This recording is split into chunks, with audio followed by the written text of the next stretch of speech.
안녕하세요. 세무교 우쌤입니다. 안녕하세요. 반갑습니다. 네, 반갑습니다. 네, 오늘은 어떤 책 소개하실 건가요? 네, 오늘은 바로 이 책을 소개할 겁니다. 네, 이 책은 나의 끝, 예수의 시작이라는 책인데요. 카일 아이들먼이라는 분이 쓴 책이고, 두란노에서 2016년 1월에 나온 책입니다. 네. 이 책의 표지에 보면 글씨로 나의 끝이라는 것과 여기 겹쳐서 보이는데 지저스라고 써 있어서 그 부분부터 이어져서 이렇게 시작되는 이게 제목의 표현을 이쁘게 잘한 것 같아요. 네. 이 표지에 보면 뒷표지에 이렇게 써 있습니다. 출구를 잃어버린 절망의 시대에 나의 끝이 예수 역사의 출발점이 되다.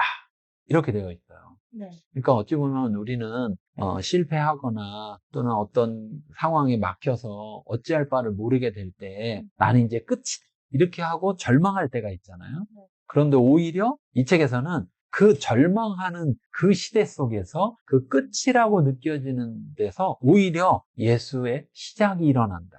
네. 이렇게 소개하고 있습니다.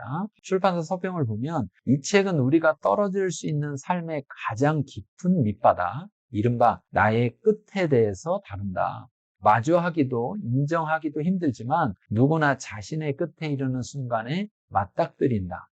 카일 아이들먼은 더 이상 갈 곳 없는 우리 인생의 벼랑 끝이 예수님의 실제를 만나는 현장이 된다면서 내가 죽고 끝난 그 자리에서 비로소 예수님이 생명회를 시작하신다고 말한다. 이는 듣기 좋으라고 하는 피상적인 위로나 막연한 긍정의 목소리가 아니라 예수를 그리스도로 믿는 모든 자들이 반드시 겪게 되는 과정이다. 내가 죽고 끝날 때 비로소 진정한 삶이 시작된다는 역설적인 하나님 나라의 법에 눈 감는 한 인생은 영원히 풀리지 않는 숙제다. 이 책은 세상의 방향과 거꾸로 가는 하나님 나라의 질서, 우리의 이성도 직관도 문화도 뒤엎는 예수님의 방식을 다시금 기억하도록 이 땅에 젖어 사는 우리를 흔들어 깨운다. 우리는 이제 그럴듯한 권면 대신 우리 영을 진정으로 살리는 말을 들어야 한다. 카일 아이들먼은 그러니 이제 내가 죽고 예수가 사시도록 매일같이 스스로 능동적으로 자신의 끝으로 가자고 우리에게 손을 내민다. 고통스럽더라도 예수님이 직접 가르친 이 책의 메시지들을 따라가 보자.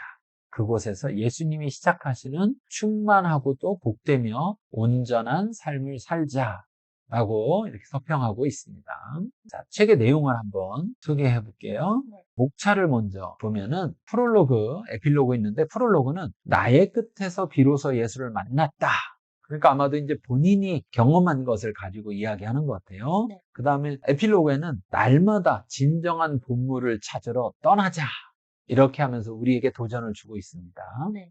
두 파트가 있는데요. 파트 1에서는 나의 끝, 예수의 복이 시작되는 곳 이렇게 이야기했고요. 첫 번째, 나의 끝, 온전함을 위한 깨어짐 그러면서 1장, 하나님 나라는 내 장고가 영이 될 때 시작된다. 나의 끝, 진정한 기쁨을 위한 애통 그러면서 2장, 물어마땅한 일에는 물어야 한다. 나의 끝, 예수만 붙들게 하는 낮춤에는 3장, 모든 상황이 교만을 십자가에 못 박을 기회다. 나의 끝, 진짜 예수를 만나기 위한 벌거벗음, 4장, 실제 삶과 보이는 삶이 같기를 바라신다. 이렇게 되어 있고요. 파트 2에 나의 끝, 예수 역사가 시작되는 곳, 나의 비움, 체험의 시작, 1장, 텅 빈 마음에 성령이 역사하신다. 나의 항복, 회복의 시작, 2장, 무기력에 젖은 삶을 두드리신다. 나의 실패, 사명의 시작. 3장, 경험의 무덤에서 비전의 숨을 마시라. 나의 가시, 능력의 시작. 4장, 예수만 의지하라. 예수가 일하신다. 이렇게 소개하고 있습니다. 피디님, 이 내용들 목차 보셨는데 어땠나요? 목차에서? 사실 나의 끝이라는 그런 네. 절망을 못 겪어보셨을 분들을 네. 위한 네, 첫 번째 장의 이름이 좀 확 와닿으면서 아, 저런 절망에 내가 과연 어떻게 해야 될까라는 생각이 들 것 같은데 네, 하나님의 나라는 내 장고가 0이 될 때 시작한다. 이 말이 그 절망이라는 상황을 확실히 이해할 수 있으면서 과연 어떻게 일하실까, 어떤 역사를 보여주실까 이런 또 생각이 들어서 이런 제목들이 다 너무 재밌게 느껴졌던 것 같아요. 네. 어떤 면에서는 이런 끝에 가보신 분 또는 끝에 가야 되는데 두려워서 끝을 가려고 하지 않는 분, 두 종류의 분들에게 다 도움이 될 것 같아요. 네. 끝에 갔는데 거기서 실망하고 낙심하고 주저앉아 있는 분들이 있다면 이 책을 통해서 그것이 끝이 아니고 시작이다.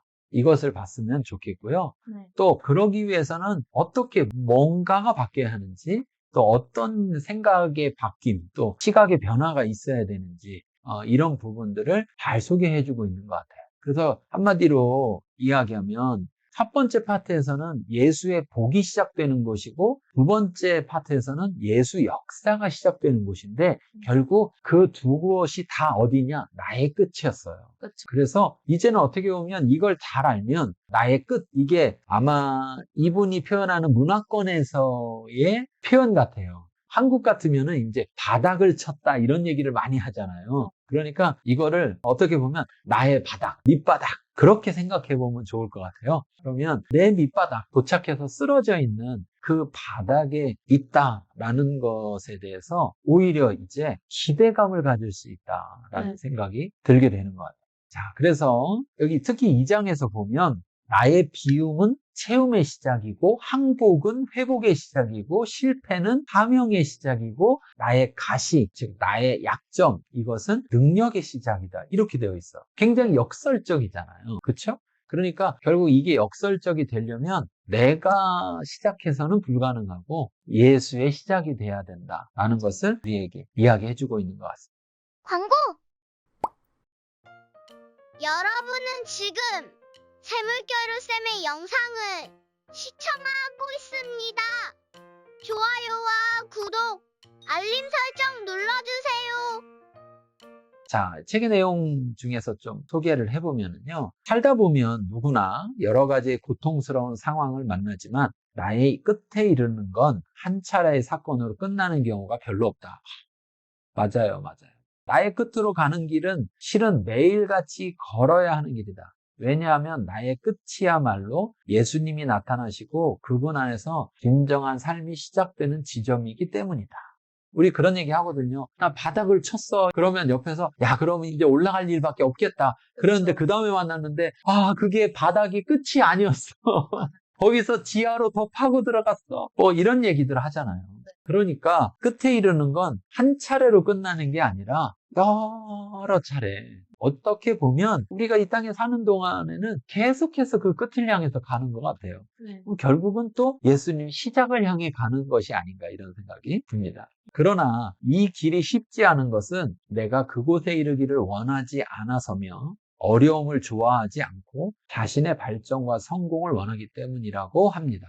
그렇죠? 이 지적이 굉장히 중요한 지적인 것 같아요. 그러니까 이걸 듣고 그래 끝에 가면 예수님이 시작하니까 걱정 없겠다 싶으면서도 또 한편으로는 끝에 가지 않으려고 자꾸 발버둥치는 아까 잔고가 0이라는데 0을 만들지 않으려고 계속 애쓰고 노력하는 그렇게 되면 어쩌면 예수의 시작은 오지 않는 것인데 말이죠. 네. 그래서 저자는 이 책을 통해서 그 길을 우리들에게 구체적으로 설명하고 있고 우선 이 책이 전반부에서 산상수훈의 팔복 중 4가지를 집중적으로 파헤치고 이 가르침이 우리를 진정한 삶으로 인도해 줄 것이라고 소개하고 있습니다. 그러나 이 길을 가려면 각오를 단단히 하라고 하는데요. 그것은 이 가르침은 당신 이성이 가리키는 방향과는 정반대일 것이라고 합니다. 얼핏 보기에는 전혀 옳은 길처럼 보이지 않는다고 합니다. 하지만 이 가르침을 통해 가장 뜻밖의 지점에서 복이 시작되고 참된 만족이 발견된다는 사실을 깨닫게 될 것이며 그것은 바로 내가 끝나는 지점이라고 합니다. 그리고 후반부에서는 나의 끝에 이르러 자신의 연약함을 깨달을 때 비로소 하나님께 크게 쓰일 수 있다는 역설적인 개념을 살펴보려 한다고 이야기하고 있습니다. 어떤 면에서는요, 하나님은 참 역설적인 분이라는 생각이 들어요. 왜냐하면 사람의 생각과 너무 다르니까. 그렇죠. 우리 같으면 꼭 끝에 가지 말고 일찍 시작하시면 더 좋지 않나? 뭔가 좀 남았을 때 거기서부터 쌓으려고 하면 더 나을 텐데 굳이 없는 데서부터 다시 쌓으려고 하면 힘든 거 아닌가? 이런 생각이 들잖아요. 어때요? 사실 이렇게 말하면은 좀 너무 행복한 상상을 한다는 생각하실 수도 있을 것 같은데 아까 말했듯이 잔고가 0이라면 채울 금액이 훨씬 더 많잖아요. 그렇죠. 제가 최고선을 정해놓고 나는 이 정도로 있어야 꼭 살 수 있어 막 이렇게 해놓는다면 그걸 더 채울 수 있는 공간이 사라지기 때문에 그렇죠. 라는 생각이 들어요. 그러니까 어찌 보면 하나님이 줄 수 있는 건 끝이 없는데 오히려 내가 그 중에서 조금만 받아오려고 하고 그렇게 되다 보면 나머지는 내가 그걸 채워야 되잖아요. 그러면 얼마나 힘들까. 지난번에 맡김이라는 책을 소개했는데 네. 그런 점하고 좀 이어지는 것 같아요. 맡기질 못하니까 끝을 못 가는 것이 아닐까. 아까 이야기한 것처럼 내가 비워지면 비워진 만큼 더 많이 하나님이 채워주실 텐데 네, 그런 점에서 이 책은 참 우리에게 새로운 희망을 주는 책인 것 같고 우리로 하여금 새로운 시각을 갖게 하는 책인 것 같아요. 네. 책에 있는 내용을 조금 더 소개해 볼게요. 내가 낳고자 하느냐 요한복음 5장 5절에서 6절에 나오는 부분에 있는 질문인데요. 정말 이상한 질문이다. 남자는 심각한 병에 걸려 하루 종일 치유의 연못 주위에서 죽치고 있다. 그가 낫기를 원할까? 헬스클럽에서 운동하는 사람들이 살 빼기를 원할까? 로빈슨 크루소가 무인도에서 탈출하기를 원할까? 어리석은 질문처럼 들린다. 하지만 그 안에 뭔가 깊은 뜻이 함축되어 있는 게 아닐까? 목회를 할수록 예수님의 이 질문이 이해가 간다. 답은 자명해 보이지만 전혀 그렇지 않다. 실제로 치유를 원하지도 않으면서 연못 주위를 배회하는 사람들이 생각보다 많다. 교회는 오지만 하나님의 도우심은 원치 않는 사람들이 정말 많다. 사람들은 자신도 이해할 수 없는 이유로 행동한다. 그래서 예수님은 문제의 핵심을 지적하신다. 너는 오랫동안 이도저도 아닌 회색지대에 갇혀 있었구나. 정말로 나아지길 원하느냐? 아니면 정령 절망과 낮은 기대의 땅에 단단히 뿌리를 내리고 말았느냐? 이렇게 말하고 있어요. 베데스다 연못에 있는 사람들이 베데스다 연못에 천사가 내려와서 물이 동하면 그때 누구든 먼저 들어가는 사람이 어떤 병이든 낫는다. 그래서 그 연못 주위에서 있는데 38년 된 오래된 병자에게 예수님이 묻는 거예요. 네가 낫고자 하느냐? 어찌 보면 우리는 당연히 아픈데 그것도 38년 됐으면 당연히 낫고자 하는 것이 아닐까? 네. 그런데 이 병자의 대답은 내가 갈 수가 없다 저기에. 사실 낫고자 하느냐는 건 마음을 묻는 거잖아요.